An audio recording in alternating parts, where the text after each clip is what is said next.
Stick around, see how I convert these two pieces of wood into a really unique lidded box. Hit it! That's what I'm talking about. Wait! Okay, now, from the beginning. Hello and welcome to another episode of Wolf Ridge Woodworking. I'm Ed, welcome to my shop. Got a couple of pieces of wood here. This is a piece of figured maple that's about 3 inches square, or that's 73 millimeters, and it's about 6 inches long, or 152 millimeters. And then this is a piece of just a spalted maple that's about 10 millimeters thick, or 3/8 inches thick. So we're gonna make a box out of these. Not gonna be just in any ordinary box. It's gonna have some special things on it. But let's go get this mounted to the lathe. Let's get it round, and let's go have some fun. And I hope you'll stick around.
All right, so unlike most boxes where you do 2/3, I want this to be exactly in half. So, including the tenon we just cut. So we're going to go 3 inches, and we're going to use a thin parting tool so we don't lose much of the wood here, and that the grain is consistent.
I've got this to the right dimensions, and it's got a snug fit.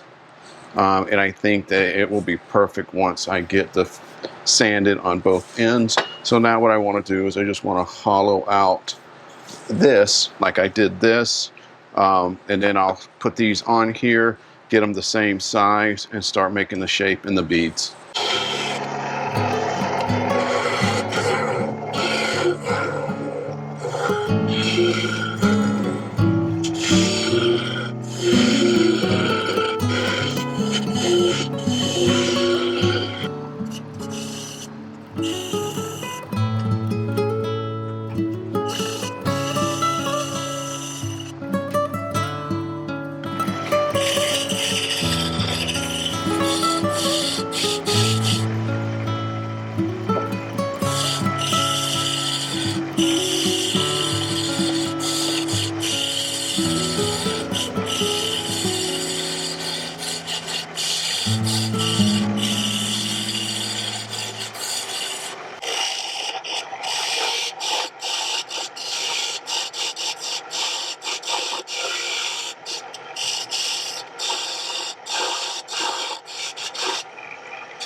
All right, so now what I want to do is figure out where I'm going to start and stop my bead, so it's uniform from either side.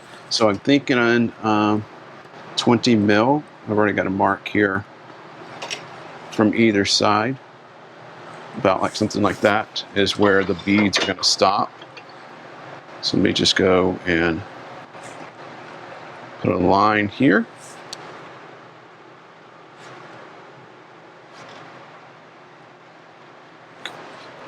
And that's about where my beads are going to be.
Well, that's going to wrap it up. Hopefully you like it. I'm on the fence. It's true. It's not one of my favorite ones, but it's an experiment. And hey, if you're not out experimenting, then to me, you're not growing. But that's me, not you. But anyway, it's got a nice friction fit. I love that sound. Let's see if you can hear it. Yeah. Anyway, so it's got a great fit. It does want to roll, but this isn't the best table in the world. There you go. But I think the grain looks beautiful, and I really do like the way the beads come in this middle band. But anyway, what do you think? You know, give me a thumbs up if you liked it. Give me a thumbs down if you didn't. If this wasn't your cup of tea, that's quite all right. But anyway, I hope that you'll come back again. Like, share, comment, all those great things help the channel out. If this is your first time and you want to see other videos, click over here. If you like what you saw and you want to see more videos, click up here, click that bell so that you're notified when I upload a new video. And as always, I wish you and your family a blessed day. Thank you.